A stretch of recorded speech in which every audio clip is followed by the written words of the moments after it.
बच्चों, आज की इस वीडियो में हम पढ़ेंगे संक्षारण किसे कहा जाता है।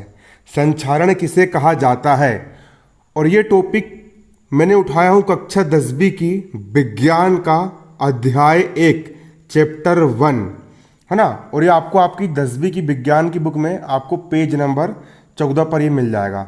तो सबसे पहले आप लोग कॉपी में क्वेश्चन नोट कर लीजिए कि संक्षारण किसे कहते हैं, और उसमें इंपॉर्टेंट लगा लीजिए क्योंकि आईएमपी टॉपिक है ना। संक्षारण किसे कहा जाता है, संक्षारण किसे कहा जाता है। तो देखिए, आपको यहां से लिखना है। आपने अवश्य देखा होगा कि लोहे की बनी वस्तुएं चमकीली होती। आप लोगों ने देखा होगा जितने भी लोहे की वस्तुएं बनती है, लोहे के तार हो गए, सब चमकीले होते हैं। लेकिन कुछ समय पश्चात उस पर लालिमा युक्त भूरे रंग की परत चढ़ जाती है। लेकिन आप लोगों ने देखा उसमें जंग लग जाती है। कुछ समय पश्चात क्या होता है कि लोहे में जंग लग जाती है, इसमें मतलब कि भूरे रंग की परत चढ़ जाती है।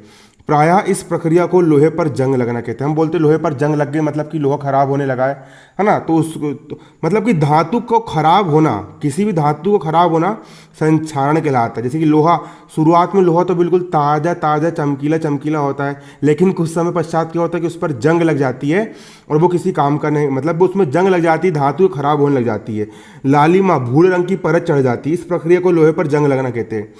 कुछ अन्य धातुओं में भी ऐसे ही परिवर्तन होता है। क्या आपने चांदी तथा तांबे पर चढ़ने वाली परत पर ध्यान दिया? चांदी, आप लोग ने देखे होंगे चांदी की जो चेन वगैरह होती है वो काली पड़ जाती है। चांदी की चेन क्या हो जाती है? काली पड़ जाती है। उसके साथ साथ तांबे के जो बर्तन होते हैं वो हरे नीले हो जाते हैं ना। जब कोई धातु अपने आसपास, धातु जो होती है, जो धातु होती है अपने आसपास, जो हवा होती है, हवा में एसिड होता है, अम्ल होता है, और आर्द्रता, आर्द्रता का मतलब होता है नमी। जब धातु अम्ल और आर्द्रता यानी नमी के संपर्क में आती है तब ये संक्षारित हो जाती है।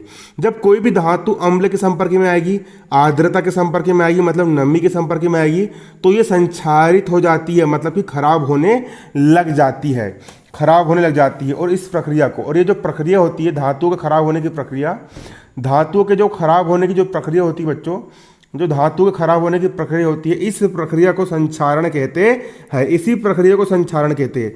चांदी के ऊपर काली परत और तांबे के ऊपर हरी परत का चढ़ना, चांदी की चेन के ऊपर काली परत चढ़ जाती है और तांबे की परत के ऊपर हरी परत चढ़ जाती है ना, का चढ़ना संक्षारण के उदाहरण है। संक्षारण के कारण ढांचे, पुल, लोहे की रेलियां, है ना, और जहाज, धातु से बनी वस्तुओं को बहुत क्षति होती है। इसलिए लोहे का संक्षारण मतलब खराब होना एक बहुत बड़ी गंभीर समस्या है। तो ये आपका यहाँ पर क्वेश्चन बन करके आया, संक्षारण किसे कहा जाता है। तो आप कॉपी में नोट कर लीजिए और उसका आंसर यहाँ से लेकर यहाँ तक लिख लीजिए।